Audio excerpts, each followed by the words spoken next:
దాంట్లోనే ఉండండి. బీఆర్ఎస్ నేత ఉన్నారు, రాహుల్ శ్రీధర్ రెడ్డి ఉన్నారు, ఆయనతోనే మనం మాట్లాడదాం. రాహుల్ శ్రీధర్ రెడ్డి గారు,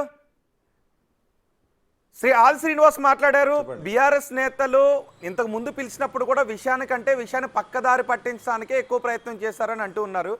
అండ్ ఇప్పుడు పర్యావరణ అనుమతులు రద్దయ్యాయి, దానికి కూడా మేం చేసినటువంటి ప్రయత్నమే అని కాంగ్రెస్ నేతలు కూడా అంటున్నారు. పర్యావరణ అనుమతులు రద్దు అని చెప్పలేదండి. అది ఎట్లా మిస్లీడ్ చేస్తున్నారు జనాల్ని. వాళ్ళు ఏం చెప్పినారు మొన్న వాళ్ళు ఇచ్చినటువంటి దాంట్లో, సిడబ్ల్యూఎస్సికి పర్మిషన్ తీసుకోండి, అక్కడి నుంచి పర్యావరణ అనుమతులకు కావాల్సిన టర్మ్స్ ఆఫ్ రిఫరెన్స్ వచ్చిన తర్వాత ముందుకు పోండి. అదే సమయంలో ఈ పోలవరం సబ్మర్జెన్స్ మిగతా విషయాల్లో కూడా అబ్జెక్షన్స్ ఉన్నాయి. 1980లో ఉన్నటువంటి గోదావరి వాటర్ డిస్ప్యూట్స్ ట్రిబ్యునల్ ఏదైతే ఉందో అది ఇచ్చినటువంటి వర్డిక్ట్ ఏదైతే దానికి అనుగుణంగా లేకుండా దాన్ని వ్యతిరేకంగా ఉందని చెప్పేసి ఇక్కడ అబ్జెక్షన్స్ ఉన్నాయి. ఈ అబ్జెక్షన్స్ అన్నీ ఏమీ క్లియర్ కాకుండా మీరు ముందుకు పోలేరు అని చెప్పినారు. వెరీ క్లియర్ విన్నారా. దాన్ని వీళ్ళు ఏదో మొత్తం అది అసలు ఈ చర్చ అంతా సిడబ్ల్యూసీ దానికి ఎట్లా పోయింది, లేదా మొన్న ఈ మీటింగ్ అయినప్పుడు ఎట్లా పోయింది. ఇవాళ హరీష్ రావు గారు చాలా క్లియర్గా చెప్పారు.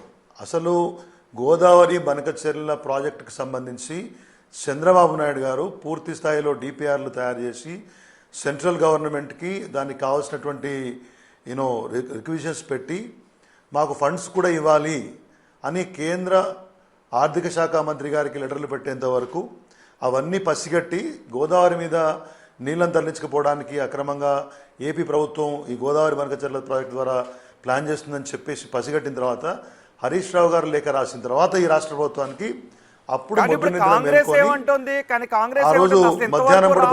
అప్పుడు బీఆర్ఎస్ పాలకులు కదా కారణం. అప్పుడు రోజా ఇంటికి వెళ్లారు, రొయ్యల బిర్యానీ తిన్నారు, రాయలసీమకు నీళ్లు వెళ్లాలని అన్నారు. ఇదంతా కూడా కేసీఆర్ చేశారని కదా కాంగ్రెస్ అంటుంది. నేనేమంటున్నా, ఎవరన్నా ఇంటికి పిలిస్తే భోజనం పెడతారు, భోజనం పెడితే రకరకాల వంటకాలు పెడతారేమో, దాని గురించి చీప్గా మాట్లాడుకునే అవసరం లేదు కదా. నేను చెప్పేది ఏంటంటే జరిగిన విషయం మాట్లాడుకుందాం కాసేపు. ఆ రోజు కేసీఆర్ గారు మాట్లాడింది ఏందనే విషయాన్ని హరీష్ రావు గారు లైవ్లో ఇవాళ ప్రెస్ మీట్లో విలేకరులందరికీ కూడా సోదరులందరికీ కూడా వినిపించారు. ఏం చెప్పారు ఆ రోజు? Apex council 6th page and ఎజెండాలో ఏముంది? రెండో పేరాలో 2 రాష్ట్రాల్లో నీటి వినియోగం 1000 టీఎంసీలకు మించలేదు. ఏటా 3000 పైగా టీఎంసీల గోదావరి నీరు సముద్రంలో కలుస్తోంది. ఈ నీటిని 2 రాష్ట్రాలు ఎలా ఉపయోగించుకోవాలనే అంశంపై కూర్చొని మాట్లాడుకోవాలి, 2 రాష్ట్రాలకు లాభం చేకూరేలా ప్రణాళికలు రూపొందించాలని చెప్పారు. 2 రాష్ట్రాల ప్రయోజనాల గురించి కేసీఆర్ మాట్లాడిన తప్పితే అప్పనంగా అడ్డగోలుగా ఏపీ ప్రభుత్వము ఏపీ రాష్ట్రము గోదావరి నీళ్ళని తరలించకపోవడానికి ప్రాజెక్టులు కట్టుకుంటామంటే రేవంత్ రెడ్డి గారి లాగా గోదావరి మీద 1000 టీఎంసీలు కృష్ణా మీద 500 టీఎంసీలు ఇస్తే ఇక మిగతా మీరు ఏమన్నా వాడుకోండి అనే పద్ధతులు మేము మాట్లాడలేదు. That is on record, CM గారు మాట్లాడారు. కాబట్టి ఈ విషయంలో గోదావరి బనకచెర్ల అనే ఊసే దాని యొక్క పద్ధతే, దాని యొక్క ఆలోచనే ఆ రోజు ఎక్కడా మాట్లాడలేదు ఆ అంశాన్ని. ఈ రివర్ లింకింగ్ చెప్పినప్పుడు, గోదావరి కావేరి చెప్పినప్పుడు అది తెలంగాణ ద్వారా అంటే నదీ మార్గం ద్వారా పోతే తెలంగాణకు కూడా కొంత వాటా వస్తుందనే ఉద్దేశంతో ఆ రకంగా ప్రతిపాదించినాను తప్పితే ఇప్పుడు చంద్రబాబు నాయుడు గారు ఏం చేస్తూ ఉన్నారు?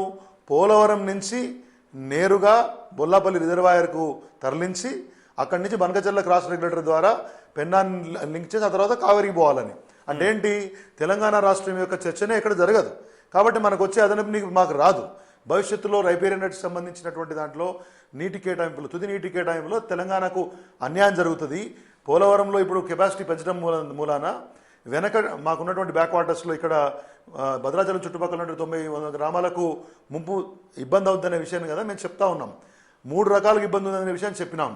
ఆ విషయం మాట్లాడలేదు రేవంత్ రెడ్డి గారు కానీ, కాంగ్రెస్ నాయకులు కానీ, వాళ్ళ మంత్రులు కానీ, మిగతా ముఖ్య నాయకులు శ్రీనివాస్ గారు లాంటి వాడిని. మమ్మల్ని తిట్టితే కాదండి, ఇక్కడ తెలంగాణ ప్రయోజనాలకు విరుద్ధంగా రేవంత్ రెడ్డి గారు చేస్తున్నటువంటి ప్రతిపాదనలు తప్పు.